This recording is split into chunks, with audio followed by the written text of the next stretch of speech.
We've reviewed the polling, right? Earlier in the show, we looked at the polling. Clearly, this is a close race.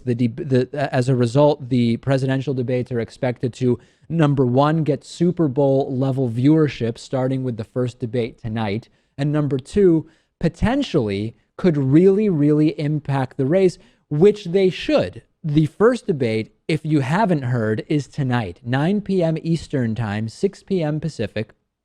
It is at Hofstra University in Hempstead, New York. The moderator is Lester Holt, probably Lester Holt's biggest night in journalism and media of his life.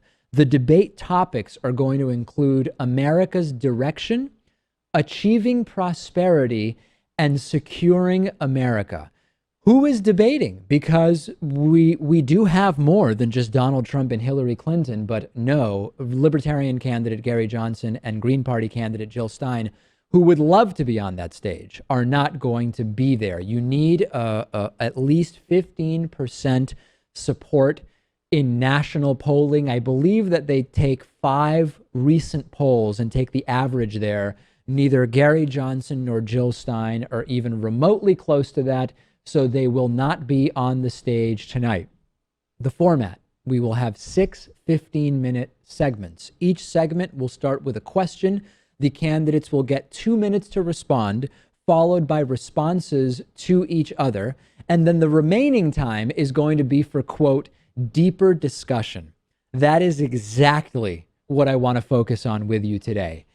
Can Donald Trump engage in deeper discussion? Can he fake his way through supposed deep discussion on any important political topic? Lonnie Chen is a research fellow at the Hoover Institution who worked for Romney and Marco Rubio.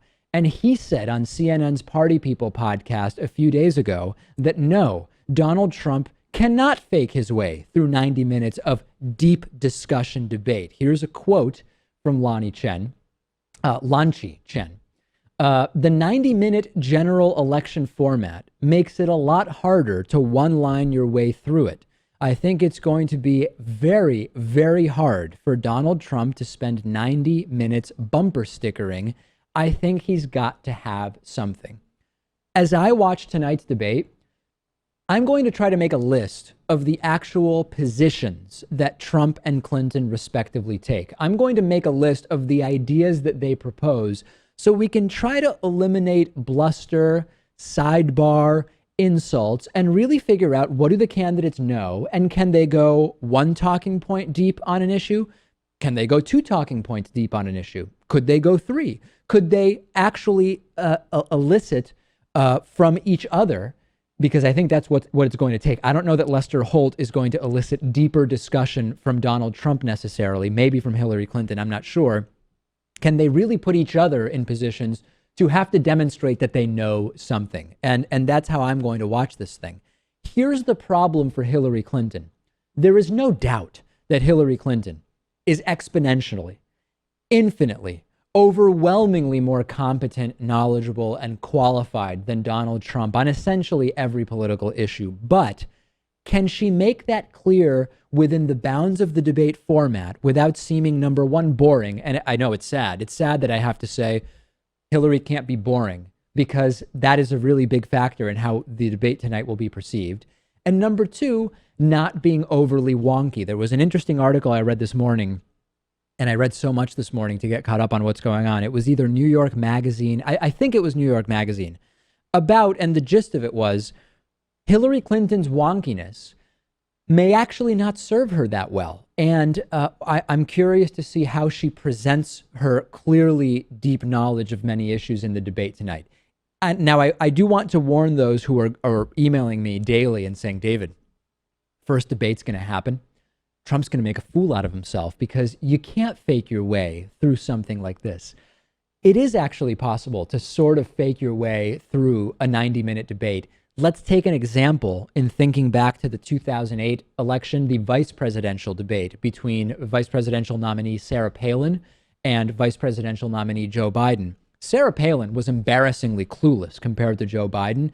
And in the instant polls that were done after the debate, yes, Biden did win, But it wasn't as overwhelming as anyone with a clue would have told you, because number one, Sarah Palin memorized many of what are sort of called disarm lines, lines which no matter what Joe Biden said, she memorized and was relatively well coached in knowing how she can pivot in a way that doesn't make it obvious that she doesn't know a thing about the issue. And number two, she also was able to memorize some scripted answers about specific topics. Now, if you were listening carefully, or if you knew something about the topics, you would recognize, oh, Joe Biden said A, and it sounded sort of like Sarah Palin was refuting A, but actually she was just saying B, and it really wasn't any kind of debate or counter or rebuttal of any kind.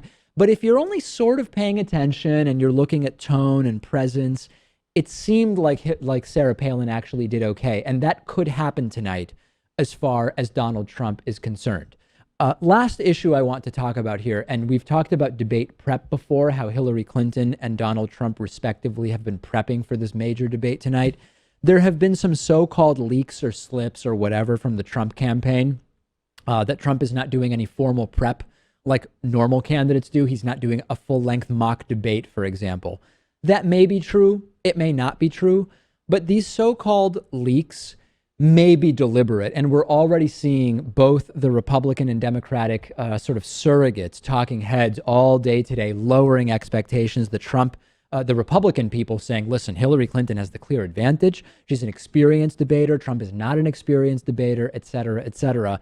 And I believe that this whole idea of how Trump is not preparing in the way that most candidates prepare, if Trump does not do well tonight, and probably even if he does do well, you will hear, listen, the guy is not an experienced debater.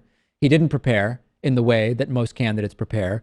And he still did okay / pretty well / incredibly well. And that is something that can come out no matter how well or poorly Donald Trump does tonight. I predict, as far as how Trump will handle himself, because a lot of people are emailing me seeming to think that it's going to be the super aggressive Trump. I think, number one, Trump may surprise people by showing up and being sort of conciliatory and respectful and positive, and nobody's going to know how to react. And I'd be curious to see how the Trump voters react to that.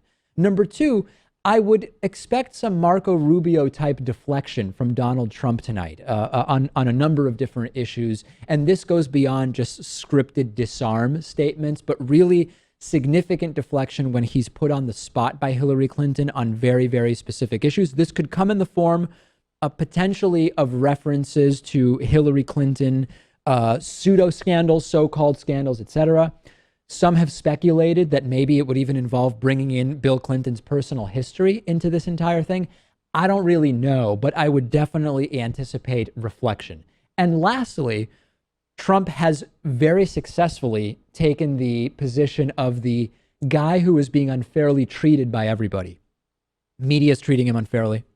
The Republican Party's treating him unfairly. Everybody's treating him unfairly.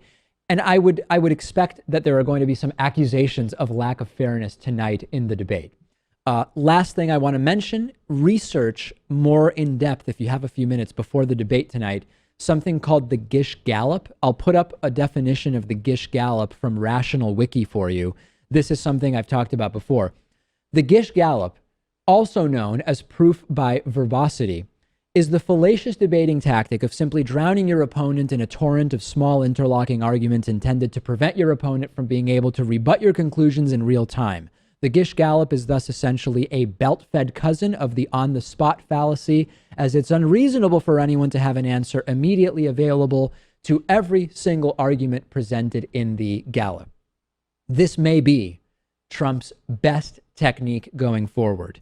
You answer with a talking point. You mentioned the email scandal, you mentioned Benghazi, you mentioned something about Hillary Clinton, who knows what, and you basically run out the clock such that Hillary Clinton will realistically only be able to rebut one or maybe two of those ideas that Trump throws out there. The Gish Gallop, very, very common tactic for the underprepared or under cognitively able candidate in debates.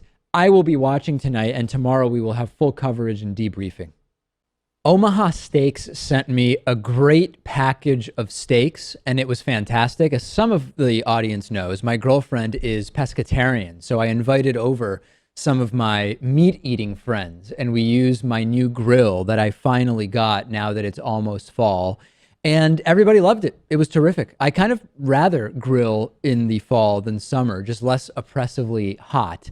And the limited time family grill pack that Omaha Steaks is offering for just $49.99 is a really great way to do it. You will get 2 filet mignons, 2 top sirloins, 4 boneless pork chops, 4 chicken fried steaks, a 12-ounce package of all beef meatballs, 4 Omaha Steaks burgers, 4 gourmet jumbo franks, a 16-ounce package of Omaha Steakhouse fries, 4 caramel apple tartlets, Omaha Steaks seasoning, and 4 additional Omaha Steaks burgers.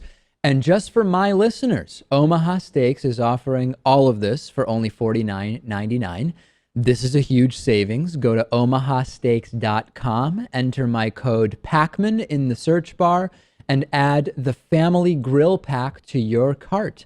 Do not miss this deal. Visit omahasteaks.com and enter my code Pakman in the search bar to get over 30 gourmet items for $49.99.